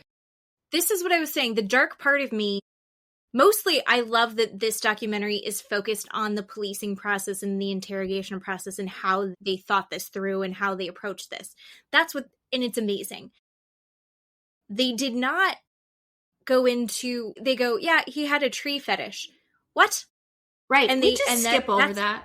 He climbs a lot of trees. He likes trees a lot. I want to know everything about this. I also What? wish that I didn't know it existed. I gave it a Goog, and we wrote some stuff down. We wrote some stuff down. So it is actually called dendrophilia, also known as arborphilia. I get the whole arbor. But dendrophilia is the name of having a fetish with leaves and or trees. And it said it was a subsection of a paraphilia. Do you know what a paraphilia is? No, I don't know what that is. Let's give it a Goog, shall we? The definition of a paraphilia is an intense, persistent sexual interest in objects, situations, or non-consenting individuals that are not typically considered sexual by nature. Okay? So I can get behind that, right? Leaves are not sexual, people. Trees are not necessarily sexual. But then we go even deeper. And what's an example of a paraphilia? Let's give it a Goog, shall we? Something called partialism. That's a sexual attraction to a specific non-genital body part, like feet or hair. You can have zoophilia, a sexual attraction to non-human animals or a form of bestiality. Necrophilia, we all know what that is. Oh. Klismophilia, a sexual arousal or sexual gratification from receiving or giving enemas. No thanks. No thank you. Coprophilia, with a C, a sexual arousal or sexual gratification from feces, viewing it, touching it, or smelling it. Urophilia, golden showers. And then infantilism, right? We know what that is. Failure to attain, right? Sexual maturity. Things are younger than what it is. Icky. So dendrophilia, the definition is sexually aroused or attracted to trees, which typically involves the act of some sort of sexual contact with the leaves or the tree itself. So they had said that he had worked for like a tree cutting company, like an arborist company. Yep. previously. So, like, Yes. can you imagine being a guy, like, because most of these arborist companies, they're like, Sure. you know, family owned or whatever, Yeah. and then they hire out some guys to help them do the work, and then this guy is like on the job with you. And then it's like, why does Matt have a boner right now? Why is he rubbing up What is against the going tree? on? Yeah. So inside the house, as they're, maneuvering through the leaves, they're saying, other than the leaves, really, there's nothing weird inside this house until they get to the basement door. The basement door has a gigantic dresser pushed up against it. That's not normal. What is he keeping in the basement that he doesn't want out of the basement? We're not talking ghosts, people. So they remove the dresser. They go downstairs into the basement. They find more leaves. Just covering the basement floor. Obviously, more So leaves. fucking weird. And Sarah. Sarah is in the basement, tied up on top of the leaves. He has put blankets down on top of the leaves for her to sleep. But she's, tied at her feet and her wrists. She has big kind of work gloves over her hands and then duct tape over the work gloves. She's just tied up downstairs, but she's alive. So they find Sarah, and which is fantastic and wonderful, but there's no sign of anybody else in the family in the house, just Sarah. Sarah tells them that he has sexually assaulted her, and gives them more of a timeline of what happened from her perspective. We cut back to Crazy at the police office, continuing to just be comatose and ignore these officers. The officers are going through a gamut of, okay, we'll just give you a minute. I know this is rough. So they wait. Okay, she's going to be fine. We found Sarah in the house. She's going to be okay. So don't worry about her.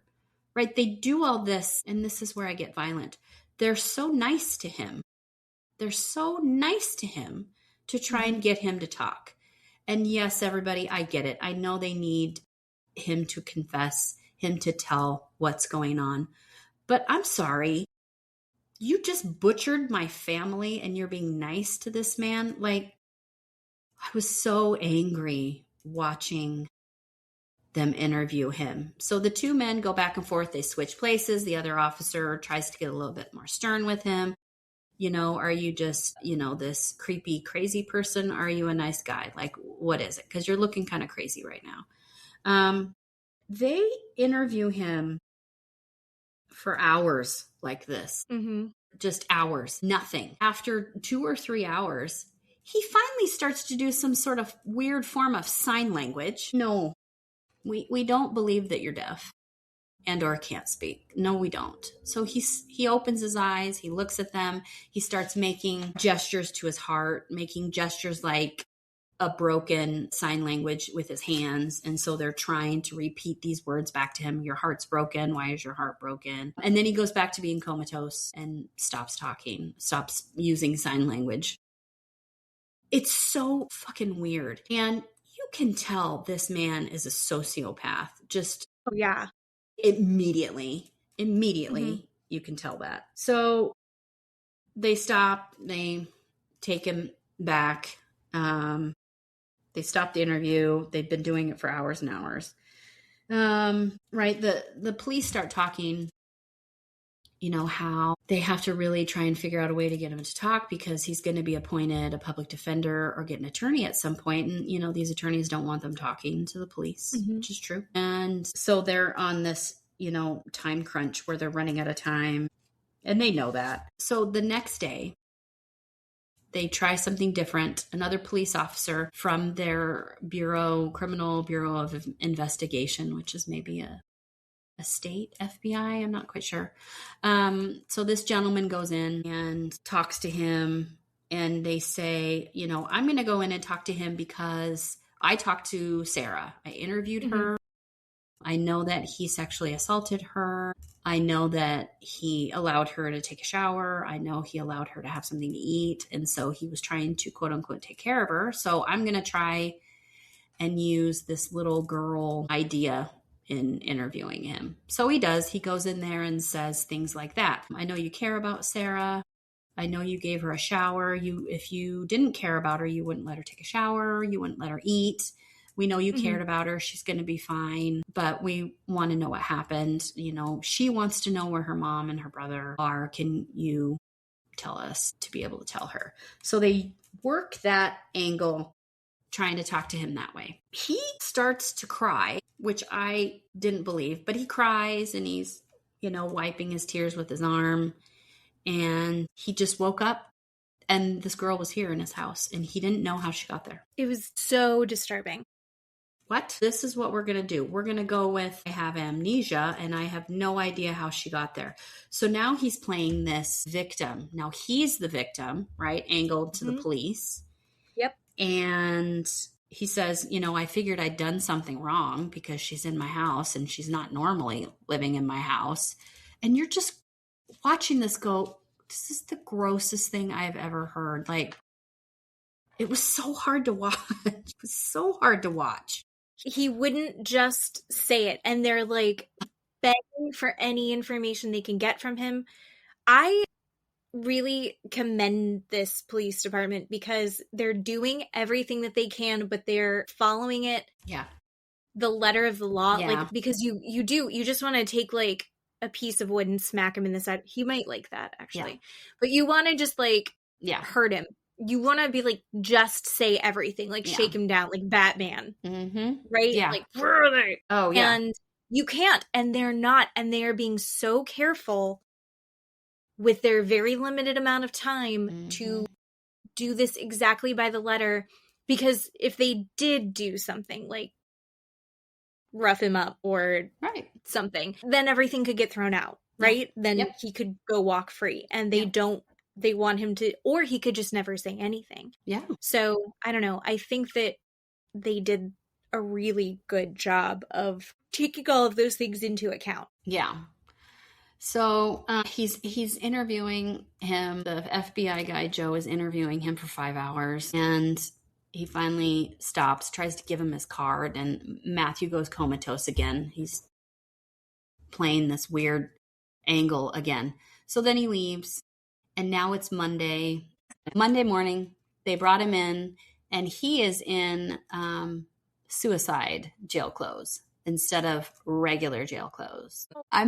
Which look like one of those chest protector vests and like this weird kind of, I don't know, lap thing that wraps around his waist. So he can't try and kill himself. He can't cut it up, and he can't turn it into anything. So he doesn't have any clothes on underneath it. So he looks kind of different this time. So the police say, okay, well, you know, he took this 13-year-old girl. He's assaulted her. Maybe he will talk to a female officer. So they bring in this female officer, Kristen, and, you know, they have her put her hair in a ponytail, try and make her look a little bit younger and try and appease him that way, which is so gross. I can't even wrap my mind around. So she walks in, and they've kind of reconstructed the room differently, where before they had a table between the police officers interviewing him and where he sat. This time they put the table all the way to the other end of the wall, and she and Matthew sat next to each other face to face and did the interview that way. So she says, you know, he starts shivering uncontrollably, and because he's basically not wearing any clothes. So she brings in a coat, wraps him up in a coat, and starts talking to him. And he immediately starts to cry again and says to her, I don't know who these other people are. And she says, I don't know what other people you're talking about. And he says, the other people those guys grilled me about the other day, I don't know who they are. And she says, okay. And then they start to think, well, maybe he's hungry, right? Because he's been doing this for a couple of days. So they bring him in a pizza, breadsticks, and soda. And so she basically feeds him and sits there, and they have this lovely snack together. He says, you know, there was this girl in my house. I didn't know this girl was in my house. I didn't know what happened. I can't even forgive myself for that, which nobody believes. But he starts playing this victim card again with her. And And it says something about her because she does this entire thing so straight-faced, and she's like, my job is to care for him, to try and coax him out, to try and get him to talk. And he's like, yeah, I just found her in my house, so I was like feeding her and trying to take care of her and telling her that's okay. I just want her to feel comfortable. And it's like, this police officer, she knows that he raped this 13-year-old girl. Yeah. She knows that he did this. Yeah. And she's like, yeah, you're just trying to take care of her. And you're like, ugh. I mean, you and I would be like, our eyes would be twitching. Yeah, couldn't do it. It was hard to watch. Then at some point says, after I was relieved that SWAT came in, and so now she can go back to her family. I'm sorry, you just said that you don't know how she got there, but now she can go. I mean, he just went back and forth about seeming like he had no idea what was going on to saying things that a person that had done this knew exactly what was happening. Like he said, he had no cognizance of her being in there, but then he was glad it was over. Like, that doesn't make any sense. Anyway, so after, 4 hours with Kristen, the female police officer, he says, I want to go back to my cell. And they stop the interview for that day. The police know, again, that they're working on this timeline. And so the next day, he comes in and he's now wearing normal jail clothes, right? With kind of looks like scrubs, but he's got normal jail attire on. And it's in the morning and he's eating breakfast. And he's trying to have this nonchalant, very weird conversation. So Chris is in the room and then Joe, the FBI agent. So the two of them are in the room with him. And Matthew's like, is this, you guys just starting your day out? Sipping his coffee. It was very weird, again, to watch. And Joe especially says, after a day and a half ago, he was like comatose. Doing sign language. Yeah, at and them. Sign language. My heart's broken. Like, what is it's so weird. And so they start to think, okay, his demeanor is completely changed. Now he knows that he's in control. And so now he's comfortable with being in the room with them. And he doesn't have handcuffs on. He's not shackled to the floor. He is just free as a bird sitting in there with them. And they're trying to talk.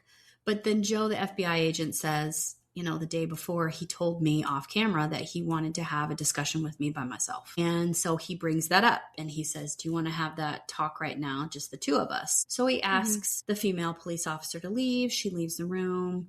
And then Matthew says, I need to use the bathroom. This coffee's kind of kicking in. Will you take me to the bathroom? And they all know that he's not handcuffed, that he could completely overpower him or a number of officers, because he's a very big guy. At the end, we see how big he is. He's over 6 feet at least. And he's all he does is climb trees.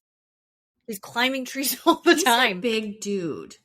Just muscly guy. But you don't really see that until the end when they're in court and he walks in with the other deputies, and the other deputies are just shrunk compared to him. So anyway, Joe says, you're not going to overpower me and take my gun. Kind of jokes with him. And he's like, you can give your gun to somebody else. I just need to go to the bathroom. So Joe says they go to the bathroom. Matthew has him go in with him. And again, red flags going, why does he want me to go into the bathroom with him? This seems really weird. He knows there's no cameras. There's no video. There's no microphones in there. But then Matthew tells Joe, I had this dream last night that I was in a meat packing plant warehouse and there was cut up body parts everywhere. And now we're into a dream. Okay. So they go back into the room. Chris comes back in. And so he starts to tell Chris, I had a dream and it was really disgusting things in this garbage can.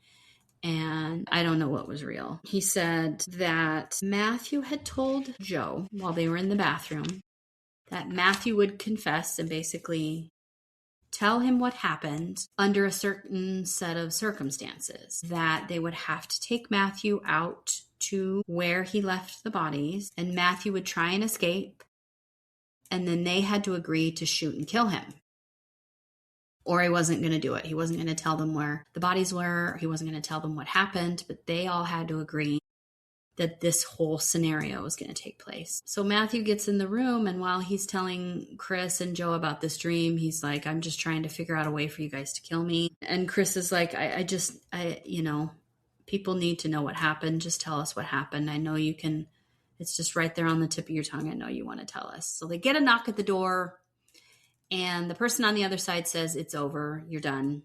His public defender is here and won't let you talk to him anymore. So they stop the interview, and they can't talk to him anymore because he has an attorney, which is normal. The next day, the prosecutor and his public defender come to an agreement, a plea deal, that they take the death penalty off the table. Which he wanted to die yesterday. What the hell are they talking about? Right. Really weird. So they take the death penalty off the table. He's going to confess. He's going to tell them what happened and where the bodies are. Matthew writes this 10-page letter, this confession, explaining what happened. So he says the bodies are in the woods in this wildlife refuge inside a hollowed out tree. So they go to this wildlife refuge, and he says there's a large beech tree, and about 70 feet up, the branches, there's no branches anymore, but then about 7 feet from the ground, there's this large knot, and you can see inside the tree. So they go to this refuge, they find this tree, they look inside the hole, and they can see black garbage bags inside this tree. So they cut open the tree, and they show us pictures of them, doing that and looking inside the tree, and there's these big garbage bags inside the tree. He says in his letter, which is incredible, he climbed to the top of this tree with these garbage bags to be able to drop them down inside of it. How strong do you have to be to do that, first of all? I mean, it's bananas. It's bananas to me. And the fact that, okay, so this just goes back to his weird tree fetish. The fact that he knows where this specific tree is, it's like he staked out this tree for specifically this purpose. Yes. Or maybe he was climbing trees and went, you know what I could do with this tree? Because the tree was so big and so thick. And it's, like you said, 70 feet up in the air. He couldn't just drop it in a hole on the side of the tree. He had to climb up the tree with the bodies and then drop it down. It has a little teeny hole that they could look in, but the tree itself is so thick that they had taken the dogs through there, the cadaver dogs, and the dogs never marked on it. They couldn't sense, because it was such a thick old tree. Yeah.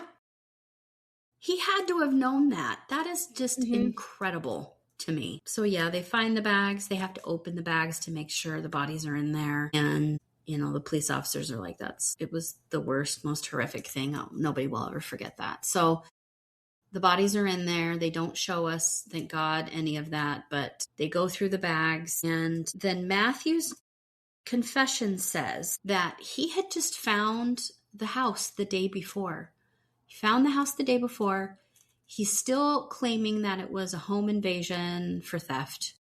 He had staked out the house. He spent the night across the street in a sleeping bag watching the house. That is so freaking creepy. I can't. Anyway, he said he woke up the next morning. He saw Tina leave. He thought for work that she would be gone for a long time. And so he tried to go in through the front door. Front door was locked. But like you said, the garage was all rickety and the door hadn't come down all the way to the driveway, and it was just open a little bit, and he slid under the garage door. That's how he got into the house. He said that Tina came home unexpectedly. Like I said, he thought she was going to be at work all day. She came home, and he said he was going to hit her over the head and just knock her out, knock her unconscious. She wouldn't go unconscious. While attacking Tina and hitting her, I would guess repeatedly, Stephanie walks into the house. Stephanie is her friend that they're going to go apartment hunting that day. She walks in the house and catches him attacking Tina. He says he felt overwhelmed and out of control, so he starts stabbing Tina and Stephanie. So he's just stabbing them, killing them. He said, the kids come home from school early. And he attacks the children at the front door. And they don't really tell us. I don't want to know. but they imply that he killed Cody or attacked Cody first, the 11-year-old boy. And then Sarah's version was she saw him and ran to her room. So I'm going to guess while he was killing Cody, she ran to her room, locked herself in there. And Matthew said, it's a 13-year-old girl. I can completely subdue her and overpower her. There's no reason for me to kill her. I'm just going to take her.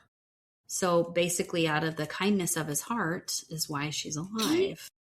He really thinks that he did something kind there. Yeah. Yep. Letting kill her. He's awful. He's awful. So he takes Sarah, and then he says he quote unquote processed the bodies in the bathtub. That is so horrific. That word is terrible. Processed the bodies in the bathtub, and then thought he would go to the gas station, buy some gasoline, and then burn the house down. But for whatever reason, that didn't happen. It didn't even look like... And he did it with motor oil instead. So like all the big puddles of blood Black. in the house where you could see something dark brown had been poured all over on top of it. Yeah.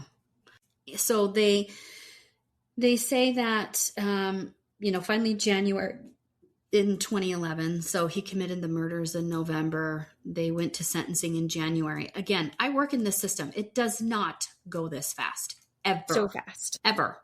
So January, he pleads guilty. And like I said, we get to see him walking into the courtroom for his hearings, and he is a gigantic man. So the court accepts his pleas, that he gets sentenced on 3 counts of aggravated murder, kidnapping, and rape, and he's sentenced to life in prison without parole. They said that Sarah is doing much better now, that she has kids of her own and is going back to school. They don't tell us much about how Sarah was between right now and then. But they said that she's doing really good, and the police really feel really good about the job that they did, that they don't have any regrets about this case at all, which they shouldn't. And again, I never say anything nice about the police, ever. Every single thing, like this guy is a monster. Yeah. And they did every single thing right in this whole process. They moved quickly.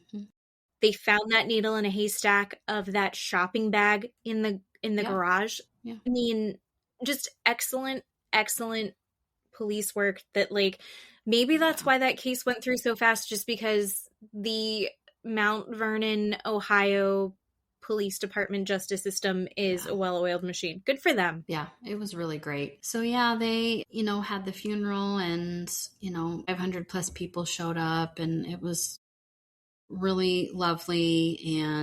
But again, Sarah's doing good 15 years ago, so good on her. But this is one of those, horrific. So he reminded me of our case that we had done about the family in Connecticut. Yes. So he reminded me of like a dumb version of that guy. Yeah. Right? Yes. I think the other guy, really smart and thought through things a little bit differently, but had the same compulsions to be a thief and then also attack young girls. And I think that this goes to say what you had said before, which is like, he didn't have any violent crimes. He has this history of breaking and entering. He has this history of theft, and he's had 18 charges for this. Yeah. And he's been to jail a million times, but he doesn't have any violent crime. It's like, well, it escalates. Right. That guy knew how to break into a house. That guy was waiting. That was the same thing that happened in the other case. Yep. So if they have this history of breaking and entering and staking out houses, there's a pattern there. Yeah. And it escalates. Yeah. And it's terrifying and gross. Yeah. So. Yeah. Again, we learned a lot. Fetish of leaves and other disorders, which were fun to Google. And again, let me just tell you. I really appreciated how they approached this documentary. Again, looking at the process, looking at the police work, and not necessarily going into that dark part of us that's like looking for the icky details. And they're like, this is how we interrogated them, and this is how we solved this crime. So, right. I actually really appreciated that. And I thought that was very too. cool. Even No, it was though great. the crime scene photos were some of the worst I think I've ever seen. Me too. Yeah. It was terrible. But they didn't get into like a lot of these documentaries where they're 3-4 episodes long or 3 hours long, where they talk about the offender's history and how they grew up. And, I don't need to know about No. Matthew Hoffman's childhood. No, because we're fuck good. that guy. Yeah. Do not give a shit. Right. Yeah. So, Yeah. well, good find. Maybe we'll do more of that going forward. Yeah. All right. Well, thank you so much for doing a podcast with me. This is really fun. And yeah, I'm hoping that you can let me know if Vanderpump is worth it or not. I will. We'll kind of see where we're at. But, all right. I love you. This is super fun. And we'll do this next week. Okay. I love you. I love you. Bye-bye.